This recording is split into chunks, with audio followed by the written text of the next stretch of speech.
Hi, kia ora, and welcome to Creative Connections, where we have beautiful, inspiring conversations with artists living in Aotearoa, New Zealand. I'm your host, Mandy Jakic. Katie Robinson is a painter based in both Alexandra in central Otago and also in Devonport, which is in Auckland.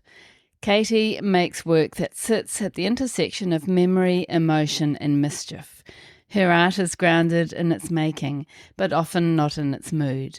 It's underpinned by real stories and personal heritage, often tangled up with humour, oddness and emotion.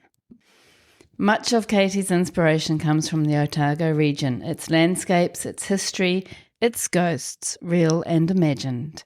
In this beautiful meandering episode, we talk about Katie's academic background and varied career, the science PhD Katie achieved in her 20s, her moves into banking, management consulting, then intellectual property law, and how she finally grew up, as Katie puts it, and tapped into her creativity once she became a mother.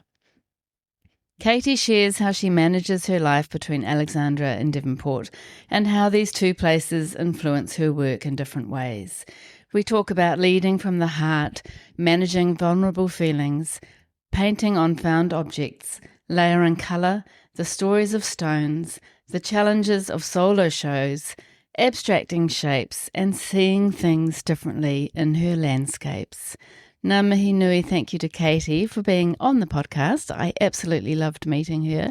And thank you to you for listening.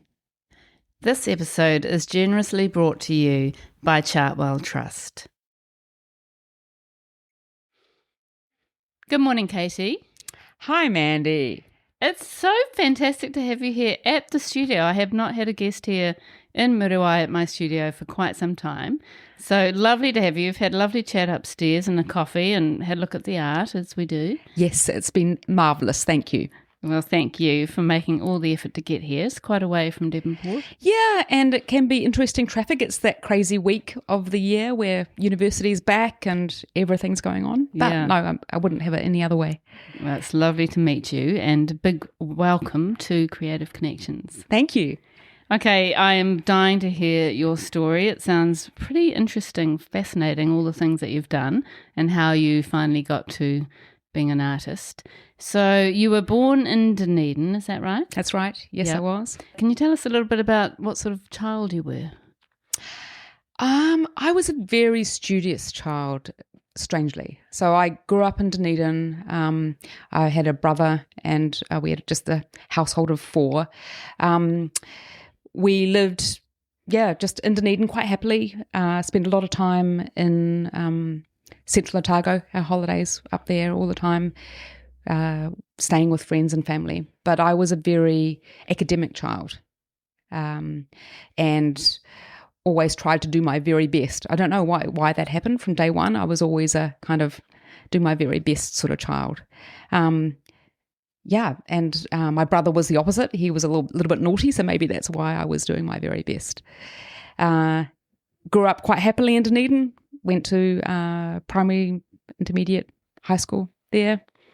I loved studying, believe it or not. I can't quite understand that now when I look back at myself. But and do you see yourself as a sort of high achiever or it's kind of A-type personality? Totally. So I think that my mum was a frustrated high achiever. She was of the generation where she grew up on a farm and her father, she was quite clever, and her father told her to leave school at 4th, 5th form and go and get a job. And I indirectly feel like I fulfilled a lot of her her desires and her ambitions. Yeah. So I did a lot of that kind of stuff. I was a real girly swat right from the beginning, actually. It's so interesting. Yeah. And were you actually at all interested in art then? Yes and no. I do remember I went to a few some art classes when I was young. I used to sketch as a little person. I remember this art class that I went to at intermediate with this teacher. Her name was Miss Sharp. I remember her very well. And she was quite something. I remember making 3-dimensional pieces. I remember one massive thing I made, which was made out of finger knitting, and then I made it into a 3-dimensional sculpture. It was this crazy thing, and I did lots of like installation-y type pieces, which is quite something for a intermediate kid. But I didn't. Other than that, I didn't study it at school. I probably doodled a lot, but no, that was probably the extent of it. And I guess at that time it was you thinking, you wanted to do all the academic subjects, not so much that you didn't want to be doing art, but that was dominating at the time. Yeah, completely that. My mum was quite creative in the background. She did lots of, she did painting and various things that I now uncover. Now that she's gone, I'm finding all these things. And we did lots of knitting. I designed jerseys from really young and things. But no, academically, I did all the other stuff. I didn't study art at school. I did all of what I interpreted to be hard courses because I could. I did science, maths, all of those sorts of things. So I suppose when you were sort of getting to the end of high school, you were definitely thinking, something academic and continuing your sort of interest in science and that kind of thing. Yeah, completely. Having listened back to quite a few of your episodes, everybody talks about a teacher, a fundamental teacher. And my fundamental teacher was my chemistry teacher. She was really instrumental in what I chose to do at the end of school. I had done physics and maths and various things, and I thought, no, she was the teacher that brought the best out of me. She inspired me, and that's why I chose to do what I did, and so that's why I did chemistry, at university and other things. So tell us in a nutshell, it's quite a big nutshell, I suspect, but tell us a little bit about the career that you had, or the careers that you had before you settled on being an artist and sort of tapping into your creative side. Yeah, so initially after school I went to university and I did a full academic career in chemistry, physics, geology. I've got quite an interest in the geology, especially of Central Otago. And I did a Bachelor of Science in Chemistry, a Master's, and then a PhD in Chemistry, in fact. And it's quite funny because the PhD I did was in London. And there I was in the middle of Europe, art to be had everywhere, and I was pretty much oblivious to it. I was quite fixated on what I was doing, to the extent that I remember when I was studying my PhD, we had a conference in Paris, and the final banquet of the conference was in the Musée d'Orsay, in one of the galleries. And I don't remember the paintings on the walls. We sat at the table. All the conference delegates were sitting there. I was in surrounded by all the impressionists, straight over my head, completely oblivious to that. Wow. Yeah. And so I went on quite a tangent that way. I always knew that it kind of wasn't what I was going to be when I grew up. But I didn't quite know what I was going to be when I grew up. Really? What do you mean by that? It never felt quite right.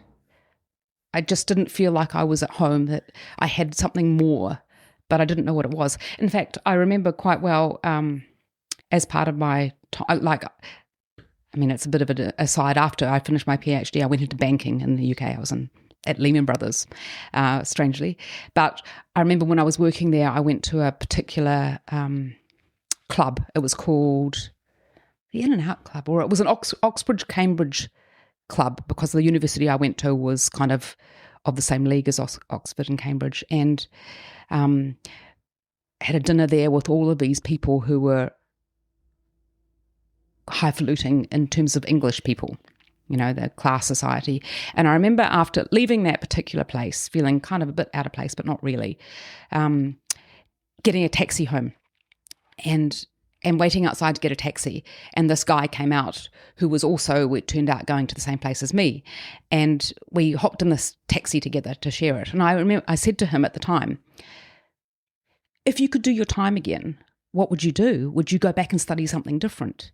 And he looked at me like aghast. And he had this, incredibly upper class English accent. And he was, of course, I'd do the law again. What question is there? Of course, I'd do the law. And I remember thinking, well, it's not for me, it's not that clear cut at all. I don't know what I'd do again, but it wouldn't be what I've done. But I was fascinated by the class kind of attitude to, well, what else would I do? So I had a little detour into banking for a few years. And how did you go to banking from science? When I left, when I finished my PhD, I knew that hard science wasn't for me, but I didn't know what was next. So I wrote up this CV and went temping, looking for temp jobs. And I remember my CV had, the only allusion it had to my science degree was just, high school. And then it just listed my degrees. And then it said skills. And I was like, I can use Microsoft Word. I can use Microsoft Excel. That was pretty much my experience. And so I went temping and got a temp job into a bank at Lehman Brothers in the city of London. And then got made permanent and worked there for a few years, which is really cool. Yeah. And then I decided to come back to New Zealand. It was time. And I continued doing that sort of route. It was effectively management consulting. So I worked for tech companies back here. I worked for Unisys for a while and various things. But I still knew it wasn't the thing. I didn't know what the thing was. I knew there was something to do when I grew up. And after that, I got into intellectual property. So that's where you use your science. So I'm a patent attorney. And what I mean by that is I help someone who's an inventor who's come up with some cool science tech protect their invention legally. So I've got most of a law degree. I decided at the last minute I didn't want to finish the last year, so I haven't done that. But it uses science and allows you to interface with people a lot more than being a strict scientist does. So say you came up with some very cool technological gadget that was new to the world, I'd come and interview you, and with my science head I would kind of understand what you do, but then I would be able to draw information out of you to find out how we could protect it legally. The IP structure is a law firm structure. You have partners like in normal law firms. And when I was early in this time, I met my husband, or my to-be husband, and he eventually, I was in the biggest of the firms that does this stuff, and he joined the firm that I was at as a partner, and I was one level below partnership. And in hindsight, he said to me, look, I would never have joined the firm if I'd thought that that's where you were going to be. He said, I knew you were always going to leave. I knew you had something different in you. Yeah. So, it's really interesting. And what happened whilst I was there was we had children. And to me, that's where everything changed. That's where I found my creative self, having kids. Do you think it was a time factor? There's two things, and I'm not sure which, or it might be a combination of both. Hormones, I think, did something. I feel like, tell any woman what do hormones do to us at any stage of your life. But for me, prior to having been pregnant, I was much more interested in small detail, in burrowing into the data, being quite studious.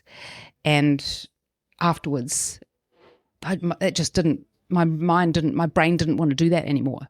It was quite a different thing. And maybe it's just hormones, but also, suddenly you go from being able to be fixed on your career, and then after you have kids, suddenly you're juggling 20 million things, right? You're worried about your baby, you've got your house to look after, you've got your job, you've got everything to look after. So it may be that suddenly I multitasked. But whatever it was changed the way I wanted to do things. And I knew there was something else. So. I still didn't know what it was. No. So you were kind of searching for this elusive thing. Yes. Which you hadn't quite identified. Yeah, that's right. I was still being quite, I did sketching and I did bits and pieces, and I did craft, I would knit a lot and be creative in that respect. And then maybe my kids were around 10 even, I decided I would go to an art class. And it was just an art class run by Diana and Richard Moore at the time, and it was in Castor Bay in Auckland, and it was once a week, and we'd go and we'd try out all sorts of different sort of things, materials. Didn't get into paint, but got into drawing and sketching and pastels and other bits and pieces. And I would happily go along to this once a week and just, I was working sort of 4 days a week, and on that day off, that was my favourite day of the week. I'd go to this class and we'd do things, and I would just leave it at that. And then one day we did a study in ballpoint pen, and life changed. Really? Yeah. Once we started doing ballpoint pen work, I was like, I'm just not putting this down. And then it went from my thing I did on my day off to the thing I did every day. Really? Yeah. Wow, that's a good story. So I wonder what it was about portraits or the ballpoint pen medium that captured you. Yeah, that's really interesting, isn't it? And oftentimes I find it's when somebody is looking at you objectively, you hear what other people say about what you're doing. And my husband says to me, you used to do tons of things all over the place all the time, and suddenly you found this thing and you were sitting at the table and you just didn't move. Yeah. And I felt that I don't know, I just got buried down into it. I found real flow. And it is quite funny because the stuff that I used to specialise in my IP, my patent career, was nanotechnology. So stuff that's really small sized, putting things together at the atomic level and building wires out of atoms and building structures out of atoms. And that's what the inventors were working in. And suddenly I felt like I was doing these things which were tiny and detailed and really small and building up to a big picture. So I kind of feel like there's some sort of connection. Yeah, I think so. Yeah. And then when you started, how old were you then when you started? Gosh, that late 40s. Yeah, amazing. And then did you get that feeling like, okay, I'm starting to come towards this place that I always imagined, but never could quite find? Yeah, honestly, it was kind of like, so that's what I want to be when I grow up. Really? Yeah, haven't grown up yet, but I found the thing I wanted to be. And I've had other deviations in the time I've just told you. I've sort of summarised my career, but there's been other career paths in there as well. And I was always kind of looking for the thing. And I've taken pay cuts and pay cuts and pay cuts, and I've got to the ultimate pay cut now, right? Being an artist. Yeah. But I've kind of found what I want to be when I grow up. And how great. Hallelujah, you found it, Do you ever have a feeling, that whole sort of highly academic career and that sort of being in that world, do you ever feel like you kind of long for that feeling that gave you? Not at all. I don't think I would be as happy being where I am now if I hadn't done that. So I don't regret anything for a minute that I did.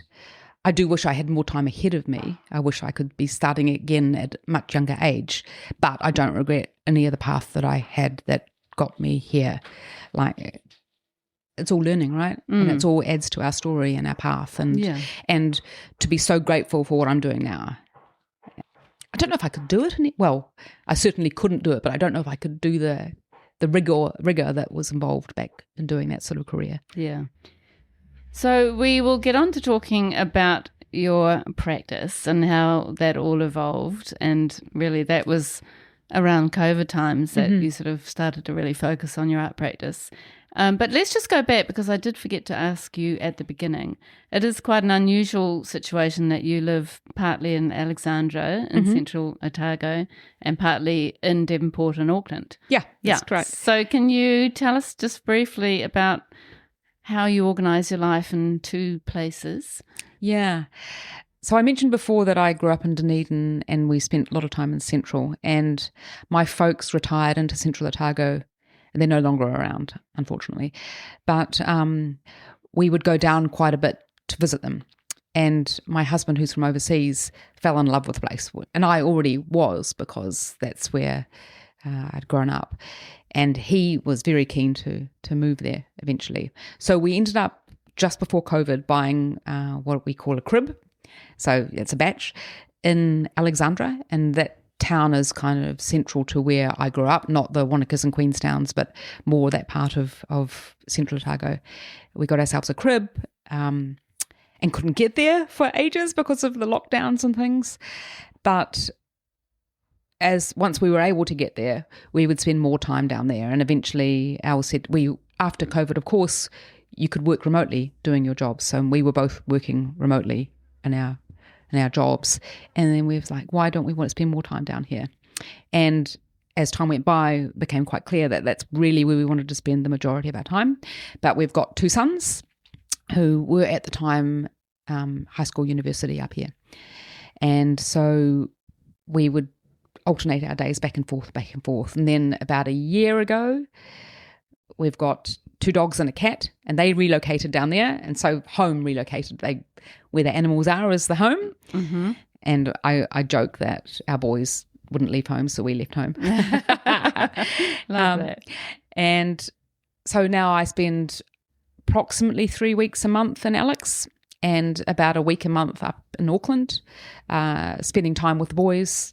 And we've got a house, closest to the Devonport village.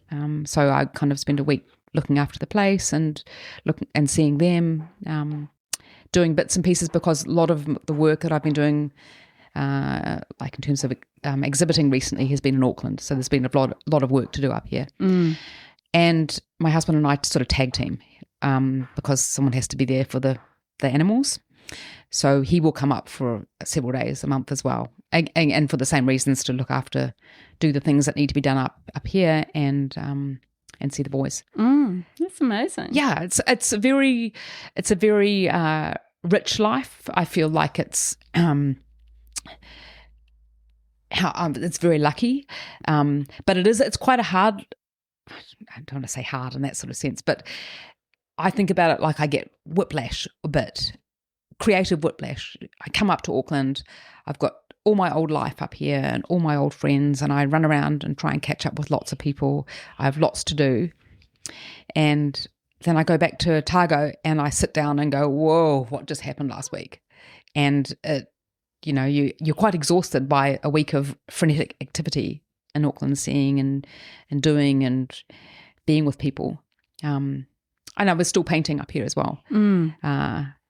But then I go back and do that. And so it's a very rich life. You see mountains as you fly, you see rivers and things down there, and then suddenly I'm in Auckland, and there's a sky tower, and there's a city, and then there's the harbour and all the wonderful things. Yeah. Oh, it's a lovely combination. But then eventually, I guess you'll be based more down there, do you think? Yeah, I think so. One of my sons has now left home, and the other one is working out where he's just graduated, and he's trying to work out where to next, whether that's Auckland, Wellington, Melbourne, maybe. And then, yes, once they've sort of done that, we'll spend more time down south. Yeah. And it's a great thing to be in the city so that you can go to openings and go to shows. Fabulous. Yeah. And so Devonport can be hard to get to, but once you're there, my day, it's quite funny. The days that I travel, I drive from Alex to Queenstown Airport. I park the car, I walk. So driving, walking, aeroplane, flying. Then I get public transport at the other end. I get the bus to the station, then I get a train, and then I get on a boat to Devonport. So I cover all transport options in one day. Amazing. So good. Yeah. So can you talk to us about your practice? I know that you started with ballpoint pen. Mm-hmm. So perhaps if you could describe your practice now, and then we can go back to sort of how it all got started. Sure. It's actually very driven by where I am and what I'm doing, and that lifestyle. It's almost like you can distinguish between two sides of what I paint. So one of them is landscapes, and obviously that happens when I'm in Otago. You're inspired by looking out the window at the mountains and the river, and I'm really inspired. As I mentioned, I've got a geology interest, so the rocks and the schist love that. And the hill forms and the river valleys and the glacial valleys and things like that. And then when I come to Auckland, I come back here and I go, oh, it's more about the people, because I've got lots of connections up here and I like to catch up with all the people that I try. And it's about connecting with people. So it suddenly turns into an object kind of practice. So I like to paint things at objects or stories of importance to people. So I have this kind of there's a duality to the work that I do. And then they're kind of overlapping a little bit. They're starting to overlap as time's going by. Yeah. That's so interesting. And I did read that you had some DNA testing done. Yes. And you have kind of rediscovered part of your ancestry, which does also come out through your work. Yes, just starting to. Yeah. This is something that I feel like it's just the beginning. I feel like this is where it's all going to head, actually. So I discovered that my father grew up not knowing his parents in an orphanage for a period of time. And we had an inkling that there may be some Chinese heritage in him, but he, for one reason or another, didn't want to find out. And it may be because where he grew up. But I decided now that he's gone that I'm interested to know. And you could tell by looking at my dad that there was some sort of ethnicity of interest in him. I wasn't sure if I'd find Chinese or Maori or something, but he was certainly something, and that's what I discovered. He was half Chinese. And the reason why Chinese are in Dunedin back in the days that they were was for the gold rush. And I do remember also the stories of my mother's family, my mother's mother, who grew up in Arrowtown, and she told me stories of how they, as kids, used to throw stones on the huts of the Chinese miners. And I remember that story really well. When I found out Dad's heritage, it all just kind of hit me. It feels very visceral, almost. As I mentioned before, I'm interested in objects which are important to people. My mum knew a bit more of this than she was prepared to tell, I think. I don't really know. She knew a little bit. And she collected willow pattern ceramic. And it was sort of hidden, but it was around. And if you look at the willow pattern, it's about a Chinese kind of story that's set with willow and birds and characters in the ceramic, in the pattern. And I'm finding this kind of real response to what I found out about Dad, what Mum collected. I've only just uncovered this collection of hers in the last sort of 6 months. And being in place in Otago, there's something really, massive coming out of that for me. That's fascinating. It's quite interesting, eh? Yeah, I wonder if that's part of your sort of that feeling that there was something else out there for you that you were going to come to. I wonder if that's wrapped up with that slightly. Yeah, perhaps. Also, when I've come to Alex, I volunteer every week or two at the local museum, which is a museum art gallery kind of place. And I really love being there surrounded by the stories and the objects. I've painted a few of the objects from the museum actually into some of my paintings. And it's quite funny because it's a museum which delves into the geology of the area and the gold rush. Plus it's surrounded by all of these antique objects that people had in their houses. So, there's some real synergy or something going on there. Yeah. And I imagine that's quite inspiring for you in your art practice. Yeah, absolutely. Yeah. I'd go into the museum and take photos of things. there's this wonderful old spinner's chair in there, which is octagonal in shape with a kind of unusual shaped back. And I painted that into quite a few places in my paintings. Yeah. So interesting. And do you like to kind of dig deep and find the stories behind the objects? Yeah, I do a bit. And that's my next thing, actually, is to get in there and get much more involved in that. I've discovered in our little, in the museum that I work in, we've got all of these archives of people's stories and books and all the local authors who have written things. So I've discovered only last week where the Chinese section is. I'm quite excited about getting in amongst that and seeing what I can find. It's a lovely way to honour your dad and you know. Yeah. Do you know, it actually makes me quite emotional because mum and dad both, dad's been gone 10 years now and mum died in COVID. And she died in Alex and I couldn't get down there because we were in lockdown. Sorry. And I knew she was dying. I had a dream about it. But anyway, that's another story. But I really feel their presence down there. I really feel them in the hills and in the amazing sunsets and in the plant life. Yeah, so there's something very profound there for me. Yeah. Oh, it's beautiful. It's lovely that you have a place where you can feel that connection. Yeah, absolutely. Do you know, at the beginning of last year, my son, who is a graphic designer, photographer, we decided to do a little joint exhibition down there. And he's much more academic. You know, my academic background is in the sciences. His is in design and art. And I let him, you know, what should we do? Should we just, we've got the space that we can use. Should we just bang up things on the wall? And he was like, no. And he came up with the idea of, it was called The Ghosts Between Us. And it was about my parents. And it was about the area that we were in and how he saw my parents in the hills himself. And this is not me putting my story onto him. And what we did, we had this little show where he took photos and then I responded to photo by painting. And maybe there were 8-10 photos that he took, and they were all kind of imbued with this golden light, hues of orange and yellow, the kind of the magic hour type photos, right? But he took a whole series of them in Central Otago, and for him, it was where mum and dad were. And he took one photo, which was of their old house that they had. Their old cottage was the cottage hospital in Ophir, and this beautiful photo of this magic light.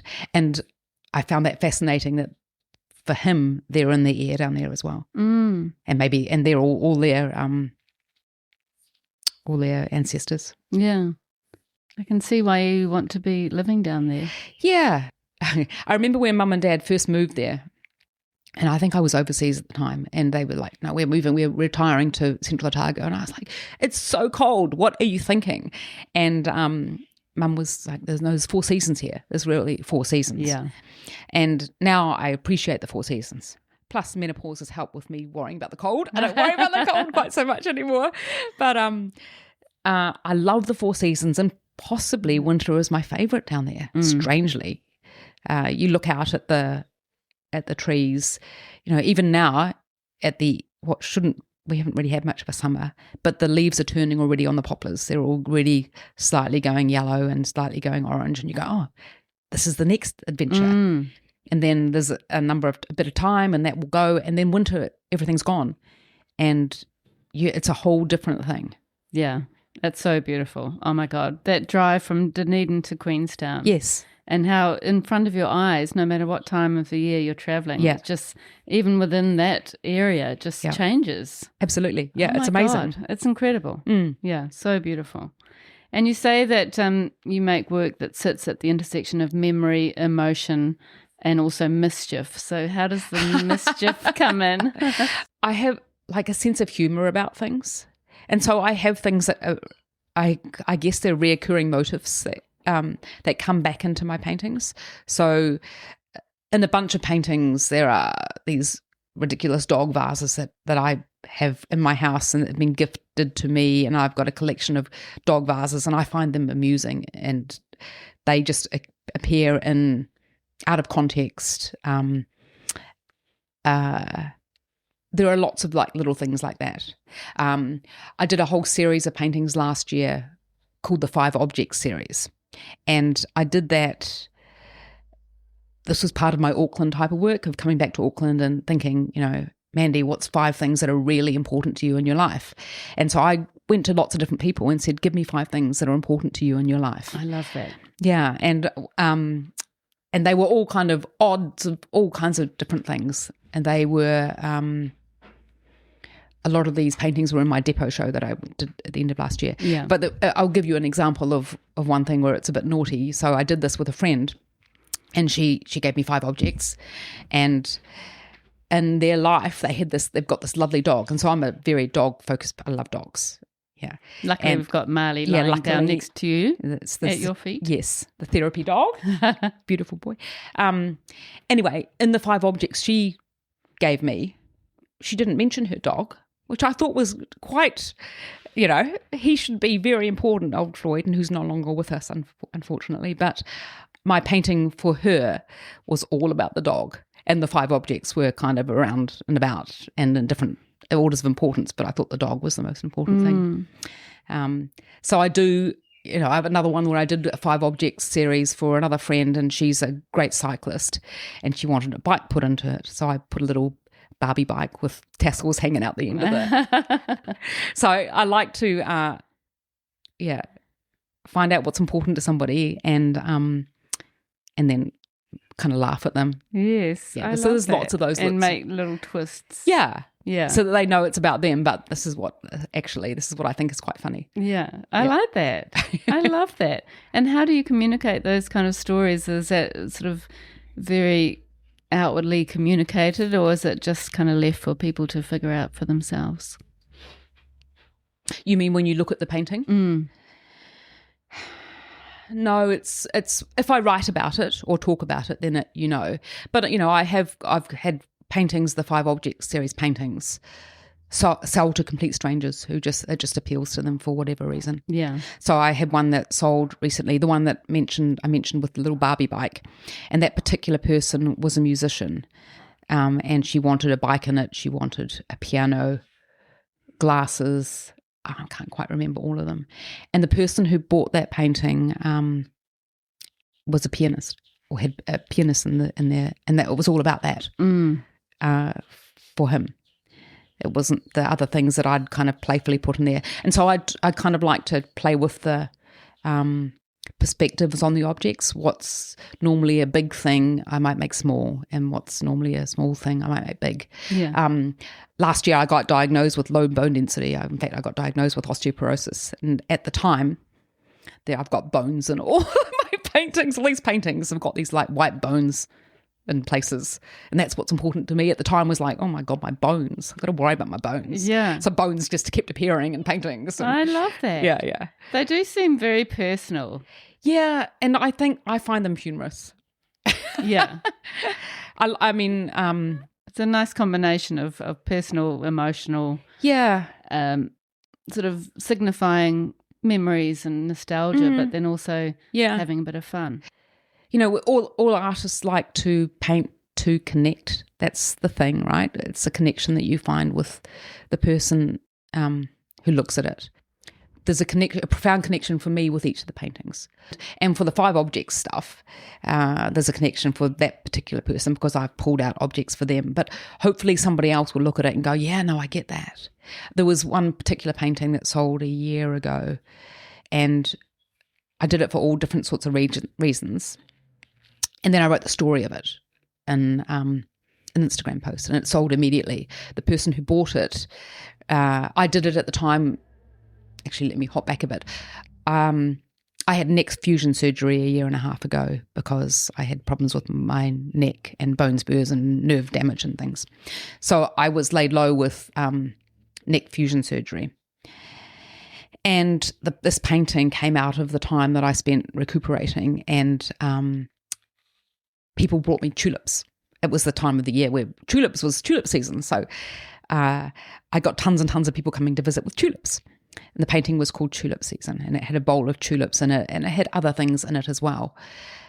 But when I told the story of it, that it was my recovery from surgery, the person who bought it was like, well, my husband had the same neck surgery as you, and my auntie had a chest of drawers in it that looked like that, and those tulips meant this, and I knew when I read your story that I had to have it. Oh, amazing. Yeah, isn't that crazy? Yeah, it's really cool. I mean, she might have connected just by looking at the painting also, but having the story sometimes, and Instagram is good for that. Yes. And I find I enjoy the way that you do speak about your work through Instagram. Thank you. And yeah, it can help people connect, Yeah. which might lead to a sale, which is good. Well, yeah, and I find that when I look at other people's works, the difference between hearing why they painted that and just looking, I mean, I appreciate it looking at it, but I love hearing the story of why they've done that. Yeah, me too. And you got a merit prize with the Craig's Aspiring Art Prize for that work. Actually, in fact, it is. Yeah, it's that particular painting. Yeah, yes, and I love that painting. I actually had it written down thank you, to talk about it. It's such a great work. Do you know what happened? It was at the Craig's Awards that night, and I think I was the only person who'd won a prize who was in the audience, and I was so gobsmacked. I didn't put my hand up. I didn't call people up, and I was just standing there with my eyes wide open, And later on, I went up and talked to the judges, and they were like, "Why didn't you come forward?" And I was just so silent that frozen artist. Yeah. That's so good, and it's nice to be acknowledged in that way. Yeah, really cool. I do struggle with because I'm new. I'm new compared to all these, and my training is so not on point that I do struggle with that at times. Being confident enough to say, yeah. This is what I do, and this is how I do it, and being out in the world about it. So we have been hopping around a little bit. It would be actually really nice for us to hear how you just got into, living life as an artist and how your practice has evolved over that time. So can you take us back to COVID times? Yeah, sure. So that was when I was really delving into ballpoint pen, and I was spending hours and hours and hours doing single portraits, large scale of people. And then when I'd exhausted my people and my family, I moved on to animals, and then I got a whole lot of commissions doing animals and people and things, and coming across people that were strangers and drawing them and things like that. And then I decided it was time, I was really quite keen to pick up a paintbrush, but I had no idea how. So I went to some classes. I did a few classes at Brown, and I did some classes at Lakehouse Arts. And back when I don't know if you know Jerry Copus, he was an amazing artist who was a teacher then. He's no longer with us. But I rocked up to him on day one and said, right, I want to paint. Where do I start? And he said, why don't you start with pointillism? And it kind of marries up a little bit with the detail of the ballpoint pen, which is small gestures and marks and things that you make, and then but you add colour and you add paint. Yeah. And then I went down the rabbit hole of painting, and Jerry, followed by Verity Kindlesides, who was the next person who taught after him. I was hungry for this, so I was doing these classes plus the classes at Brown, and I would do something and I'd come along with my work, and they'd go, wow, have you? And Verity was particularly good at this. She would say, I've got someone for you to look at. And I feel like I was just being led by the nose or by the hand or somewhere just down this rabbit hole of things. And I went from pointillism into the Fauves and the German expressionists, and then colour, went down the rabbit hole of colour. I remember Sarah Langdon, who's you've had her on here before, and she became a friend. And she said to me, have you considered Matisse's interiors? And I'm like, Matisse did interiors? This is how new I was. And then went down the rabbit hole of that. And that's kind of how I've popped my head up where I am now. I'm sure I'll pop my head back down again and keep going down my rabbit hole. But that's the route that I took, and just was more just every spare moment I wanted was to paint. And at the same time, I had a job which became more and more part-time as time went by, because all I wanted to do was paint. So good. Yeah. It's such a beautiful story. It's so inspiring for people who, have that in them but don't quite get to it. And, there was a fundamental moment in time about 3 years ago where I had a friend who I'd done a ballpoint pen work for, and she was sick with breast cancer, and not long before she died, she said to me, just do it. You just got to go out there, you just got to go do it. And I thank Heidi for that every day, because I remember thinking, Katie, get over yourself. Like, she would give anything for another day. And who am I to be hiding behind what I can do and what I can say? Just be an artist. Go and just do it. And that was a fundamental moment for me, just to put myself out there. And I feel very cringy all the time about myself, but just get over it, Yeah. Honestly. Life's too short. They're good, wise words. Yeah. And lovely that you can take that from your friend and that's really guiding you now, isn't it? Yeah. And when I want to hide, I'm like, no, how much would she have given? There are moments when I just want to curl up in a ball and go, oh, that's so embarrassing. What have I done? Who am I to do this? But then, no. Yeah. And, just kind of getting over yourself, like you said, is a good thing. Like, don't take yourself too seriously. Just follow a path that really makes you happy and fulfills you. It really does. And I am working on a project, another podcast at the moment, and something that's one of the people I interviewed said to me has really stuck with me as well. And I feel like this is going to be my sort of guiding light. She's like, because it's talking about Cyclone Gabrielle in Muriwai and talking to locals who went through it. So it's quite a sensitive, challenging project. But she said to me, and I was kind of sharing my slight insecurities about it and wanting to do it justice and wanting to do it right. And she's like, I can see that you are leading from the heart. And for that reason, it's going to be great. And isn't that perfect? I love that. You can take everything else out of it. Yeah. And it doesn't have to be perfect, like as in perfectly polished or perfectly sort of broadcaster-wise, professionally perfect. But it's going to speak from my heart, so hopefully it will connect to other people. Yeah, I absolutely get it. And that's how I feel now. I mentioned to you before, since I became an artist, my emotions are so close to the surface. It's like I'm leading from the heart. And I'll cry at blimmin' anything anymore. Every story that anybody says, which is vaguely much emotional or touching, I'll cry. And it just feels like, I'm leading from the heart, and I haven't done for a long time. Yeah. And it's almost like you're sort of scratching away the surface. You've scratched away and away through the other things that you've done, and you've kind of exposed yourself, your true self. Yeah, it's a bit of a concern about what's going to come up and how you can't keep it down, but And you might feel a bit more vulnerable. Oh, I mean, I've never felt so vulnerable. Never felt so vulnerable. But we've got to do it, right? Like, yeah. Sorry, here I am about to cry again. Oh, it's so good though, and it's such an important message. Yeah.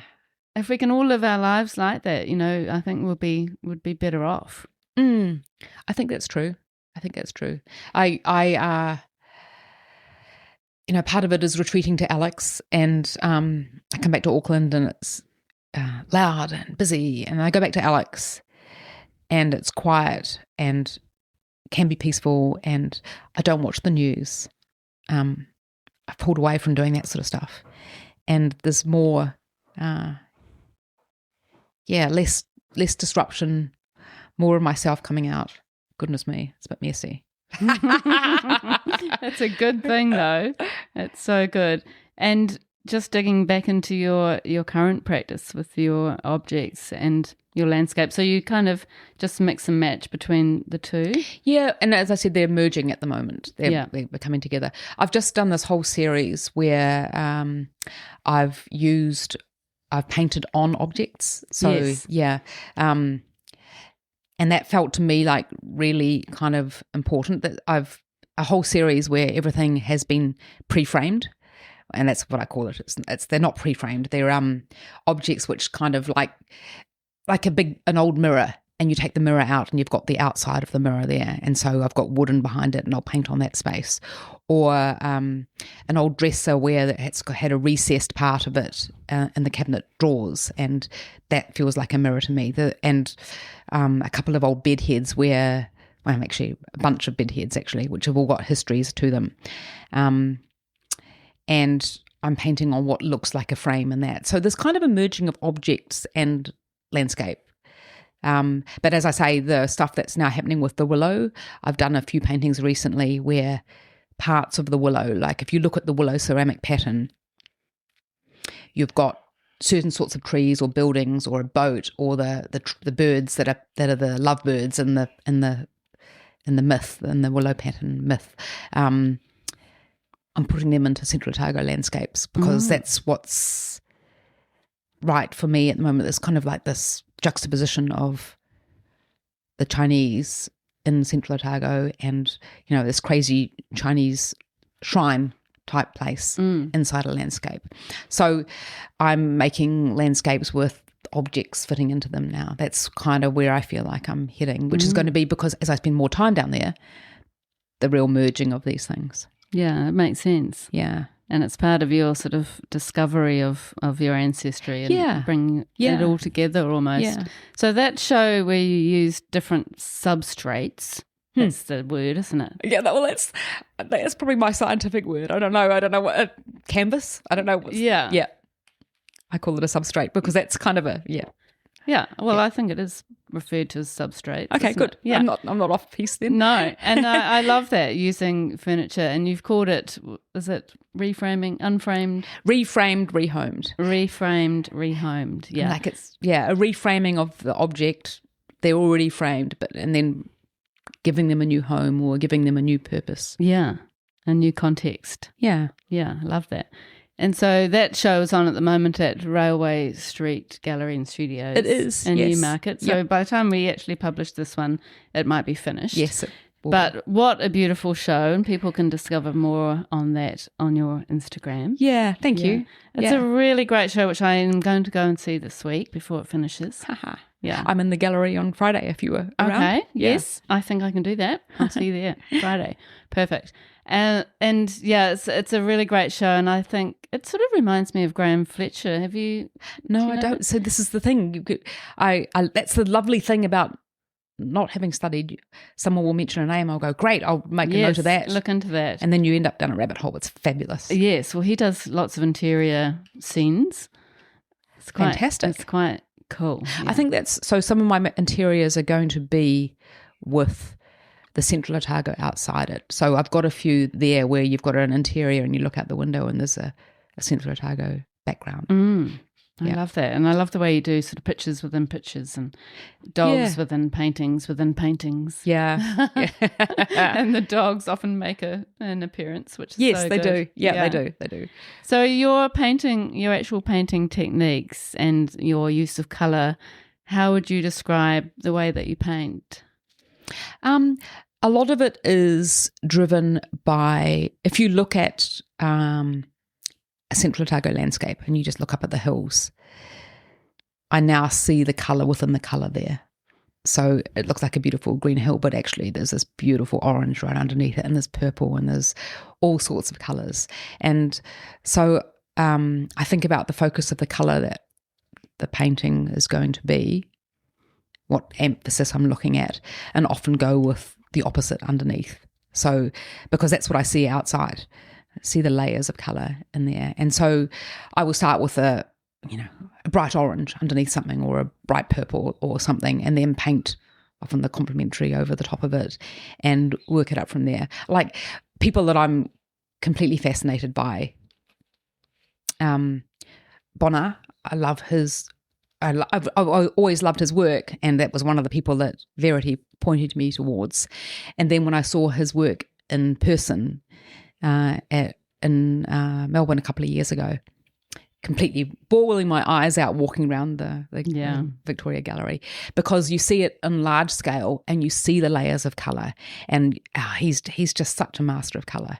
And all there's this beautiful scene that you look at a photo on your computer and you don't realise the layers of different colour that you've got underneath that.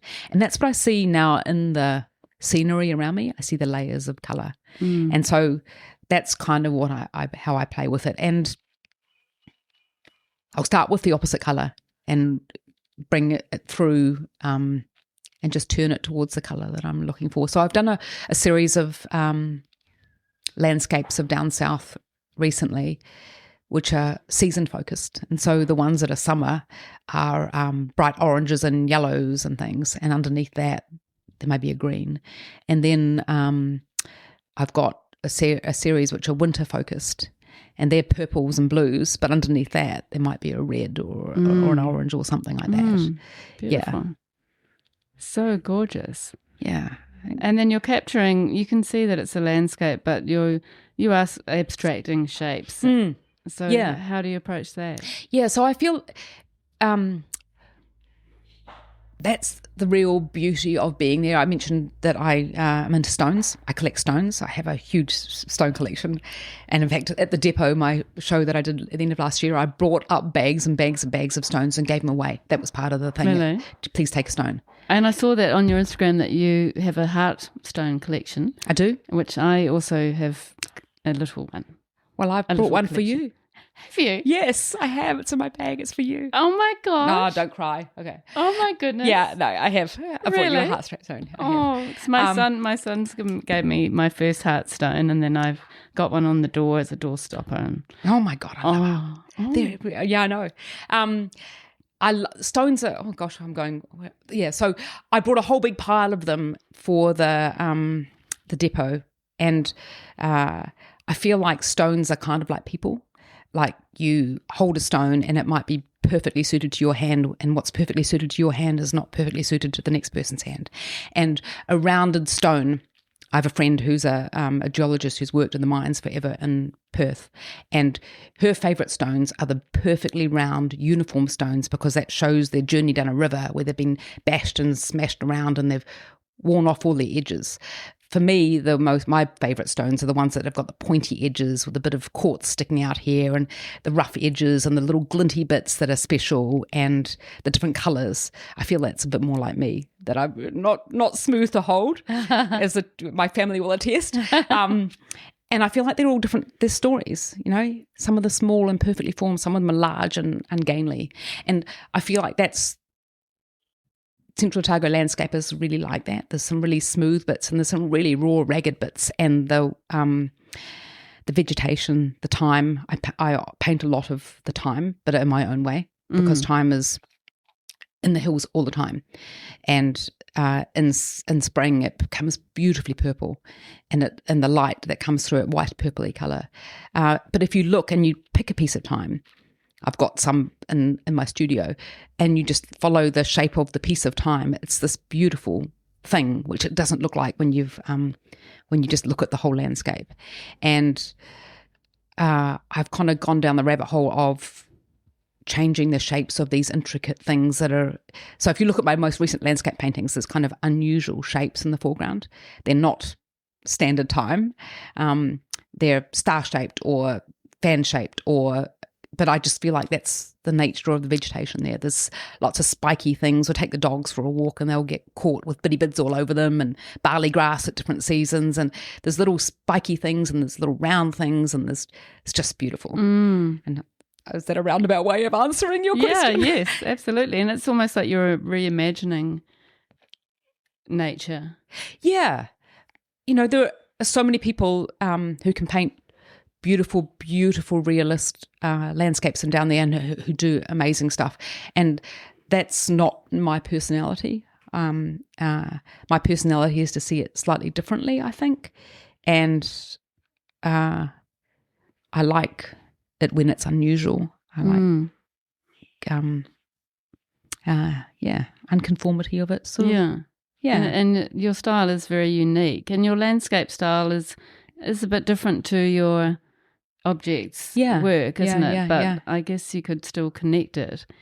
And I love the way that colour can really communicate things. So even if you're putting it underneath and nobody is actually seeing it, like when I respond to my area of Muriwai, I often put in hot pinks and reds, because that's sort of signifying my passion and love for the place. Yeah. And it's, you're communicating a lot for yourself, but it may not be something that someone sees. And I do think that for me, the seasons being so profound down there completely changes the colour palette for each season.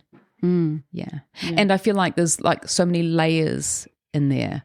Layers in the hills, layers in the stones, layers in the plants and the bugs and things like that are there. They're all hidden treasures if you stop and look down. I mean, that's anywhere, isn't it? You stop and look down and you'll see so much more if you spend a lot of time just looking. Yeah. And with your objects, paintings, I'm not sure if that's how you describe them, but those ones. Yeah. And also the ones that you're working on wood and found pieces of furniture. How would you describe your painting practice with those? I mean, sometimes it's quite a limited colour palette and other times but they do feel sort of darker and heavier somehow. Yep. Often it is to do with who's inspired the piece. So,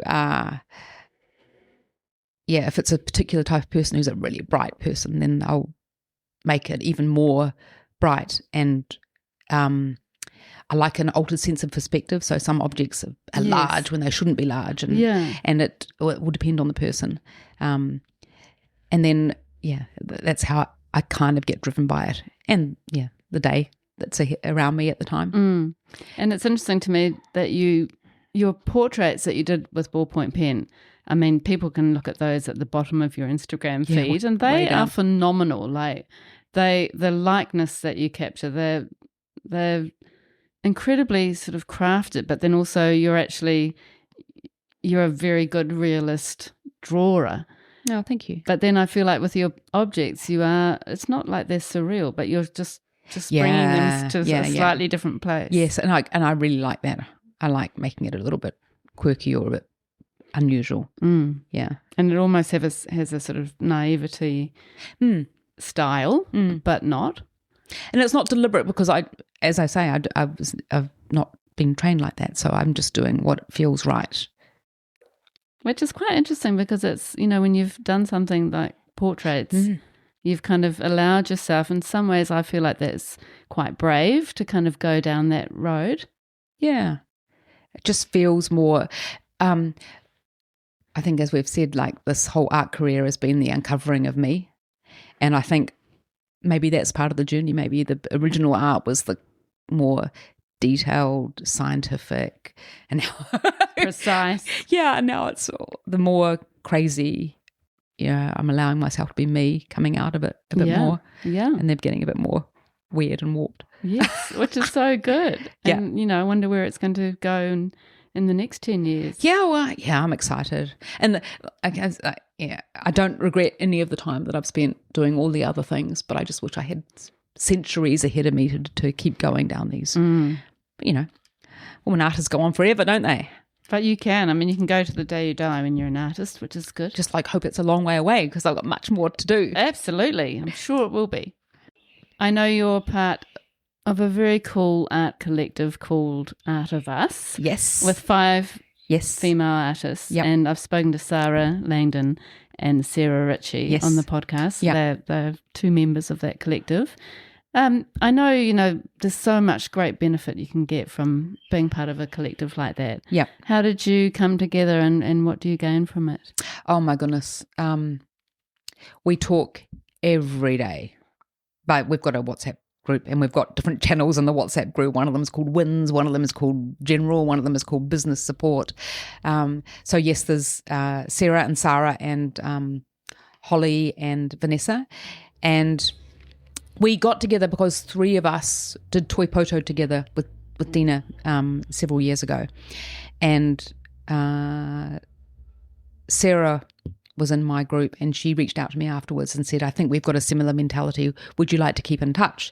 And I said, that would be great. And then she knew Vanessa from another route who also knew Holly. And then when we were about to have our very first meetup, we decided to meet at Artists in Eden. And it was the day where they were all painting out in Eden. And it was our very first get-together. And as we were in there, I knew Sarah from seeing her at different openings at Tura and chatted to her. And she said, what are you guys doing? And Sarah told her about what we were doing. And she said, gosh, I would love that. And Sarah said, well, why don't you join us? So the next minute, we've suddenly got 5 of us. And we're a group of completely different levels of experience, background, practice, all different types of things, and really just a collective kind of woman of a similar age as well, ish, with similar experiences that come and go on days, So I feel like we've got a channel, as I said, which is called Wins, and if I sell a painting, I'll go, I sold this painting, and it's like, not that I'm showing off to anybody. It feels like it's my partner, best friend, saying, yeah, you go. Yeah. There's no jealousy. There's no nothing. Yeah. There's, when I'm feeling down about something, I'll be absolutely honest. I'm in a ball crying outside. This is what's happened, and they're all going, no, this is what's supposed to happen. I had a show at a depot last year, and afterwards I woke up the next morning and I felt like I'd been run over by a truck. Everything hurt, and I remember saying to the girls, "What's wrong with me?" And Sarah said, "No. I always book a massage for the day after my openings. You need to do these things. This is completely expected." So with Railway now, having opened just a few weeks ago, I knew what to expect, and we go along to each of us openings. We help each other with menopausal remedies. Drink this, eat this. With our kids or families or friends, life experiences, and it's amazing. There's no filter. I can be completely honest, and then the next minute, I'm in a ball on the ground going, "Oh, this is terrible," and the next minute I'm going, "Oh, guess what happened to me today?" So good. Mandy contacted me and said she'd like me to be on the podcast, and they're all going, "Yeah." It's so good. It's such a great supportive network. Yeah. And just down to the technical stuff, right? I've got this Squarespace website. You guys ever use this? What about these people for doing professional prints? This person for a photographer. And we've all got other connections that we reach out to as well. So it's really magic. Yeah. And as I say, we exchange tens of messages a day. So good. Yeah. Yeah, and it's something every artist should really have in a way. Yeah. I mean, there's nothing like talking to other artists about things that sometimes you can't talk to your partner about in the same way. They don't understand. No. Yeah. I was so unexpected to feel like hit like the bus after that the show back then. And they were like, yeah. That's what happens. Get off the ground. You're all right. Yeah. Go and have a massage. Yeah. Go and have a swim. You'll be all right. It's such a sort of heightened thing, isn't it? And the adrenaline. Yes. And you're just pushing for that one moment and then it's all over. Yeah. And sometimes, I mean, I've had that situation where you've sort of overanalyzed that opening and I should have done this or this didn't sell and why not? And did people not like it? Or, that all of that overthinking, which can be hard. I feel like it's like a wedding. But when you've got a wedding, there's two of you coming along, people are coming along to see, and we're all going along to the wedding to see your wedding, but there's two of you to share the load. And with an opening, it's in a solo opening, they're all coming to see you. And in a back to front way, they want a piece of you. They want to reach out and say, "Hi, I came, good on you, blah, blah, blah." But it's exhausting. Right? Yeah. And it's also very personal because you're showing your work. Oh, yeah. Which is so personal. Yeah. One of the things that my husband suggested, which I would never take off with galleries, but to have an opening where on day one you weren't allowed to sell a thing. So all you do is on day one, because I feel like that's what's in your head as well, like who's buying what's happening, and you kind of got your eye on the red stickers everywhere. But at the same time, Mandy, you've come to see me and it's nice to see you and I'm trying to have a conversation with you, but is there a red sticker over there and what's going on? If on day one you could have no sales. So all we're doing here is having a celebration of the fact that I made these pieces and you're here and isn't this lovely, and let's have a glass of wine and a chat. Yeah. Put the sales out of it. That's such a good idea. It's such a lovely idea. Yeah. And because that sometimes it's the sales that end up sort of making you feel whether it's been successful or not. Absolutely. Which actually shouldn't be like that. That's and I feel like on an opening your head is divided into multiple pieces. There's the piece which is loving having you here, being in my space, and there's a piece which is saying, "God, look at all these paintings on the wall, they're mine, I did them all." And there's the piece of me which is going, "What is the gallery expecting from this tonight?" And the piece of me which is saying, "Well, that's $10. Have I paid, who's have I sold anything and all that sort of stuff. Yeah. And if you could just make it into one piece for the night, you could wake up the next day feeling a lot better. I love that truck that wouldn't idea. have hit you. Oh my God, you have to do some pop-up exhibitions and have Yeah. that. I don't know how you could ever do that, but it'd be so good. Yeah, it's a celebration. Let's just celebrate and forget about buying. You're not allowed to buy anything. And then it might be like reverse psychology where people are like, oh my God, I need this piece. I'm not allowed to buy it. It's going to be open at 9 o'clock tomorrow morning on the website. That's so good. Yeah.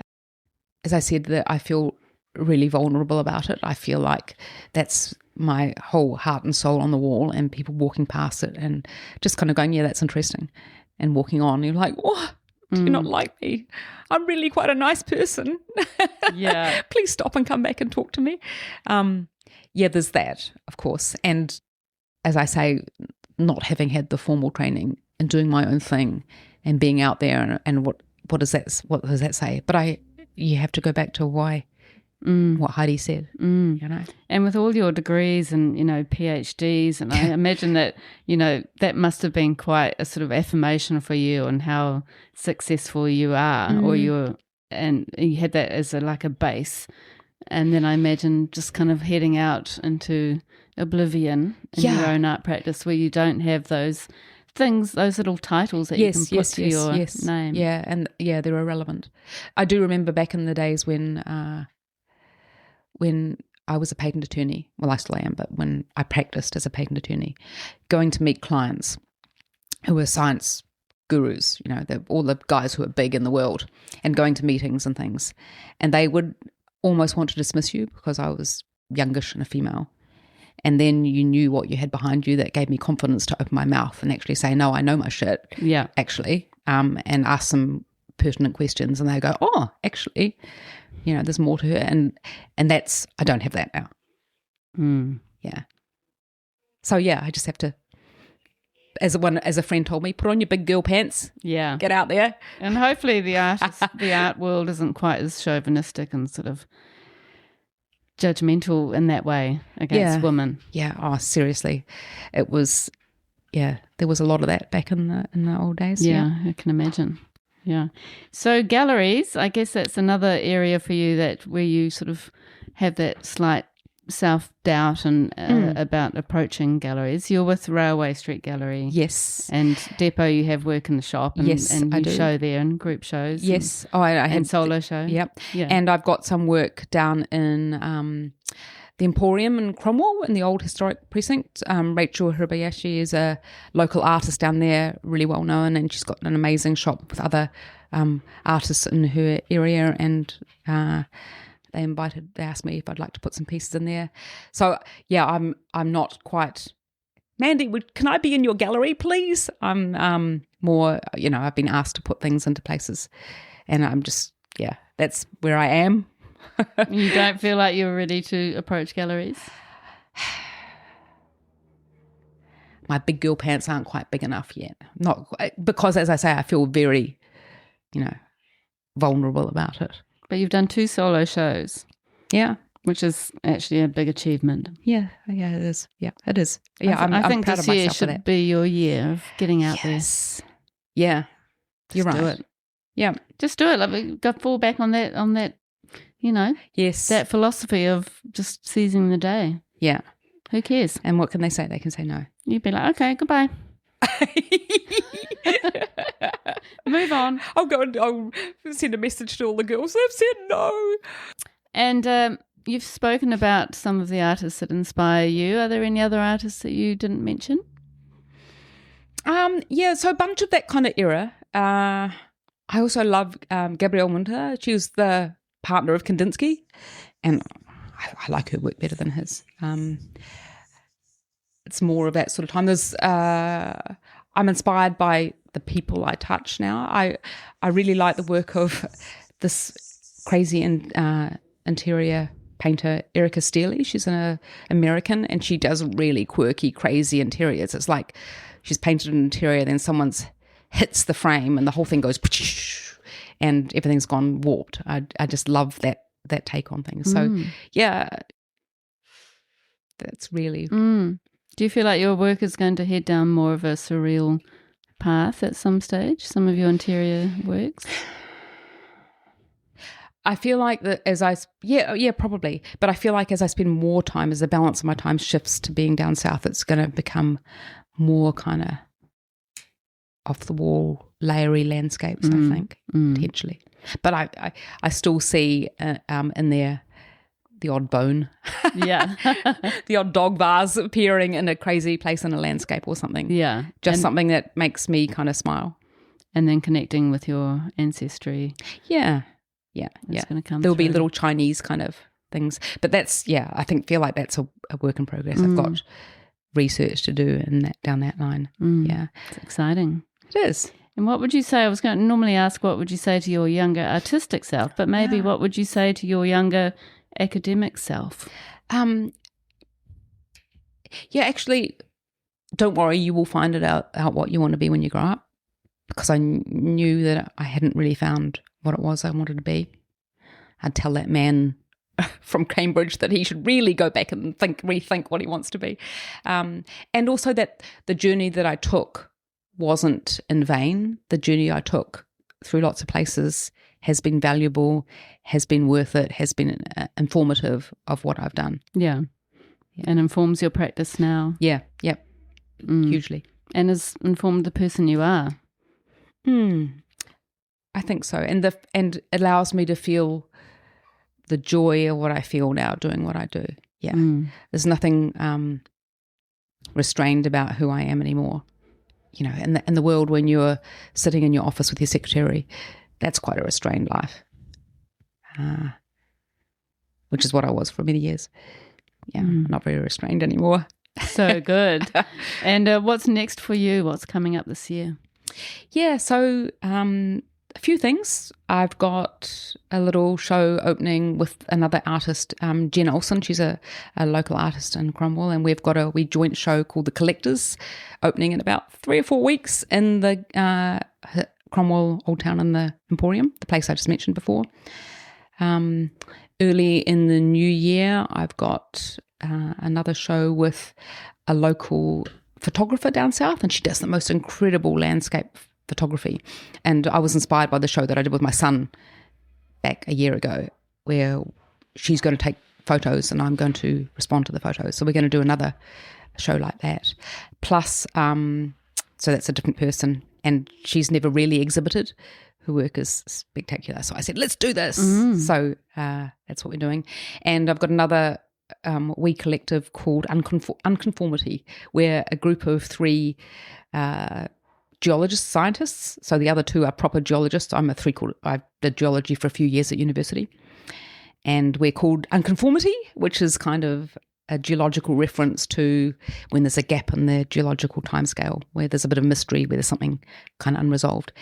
And we've putting together a proposal at the moment to go to a couple of places down south. So that's quite exciting. That's exciting. We're quite different practitioners, but of a similar background. So that's what's bringing us together, which is really quite cool. That's so good. Yeah. One of them does these most amazing, her name is Debbie Neal, and she does incredible life drawing. You know, so if you go to a life drawing class and you do beautiful nudes, which I try to do when I do life drawing, but she does the nudes and then she does it in wire. So then she reconstructs her nude drawings in wire, and it's a sculpture which sits on your wall. They're exquisite. I've got one above my light in my bedroom, and so when you turn the light on, there's a reflection of the nude. So that's this year. That's amazing. Very exciting.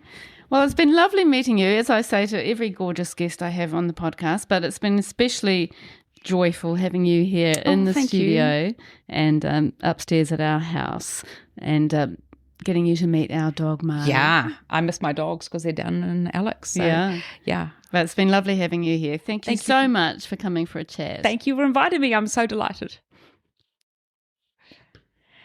Yeah.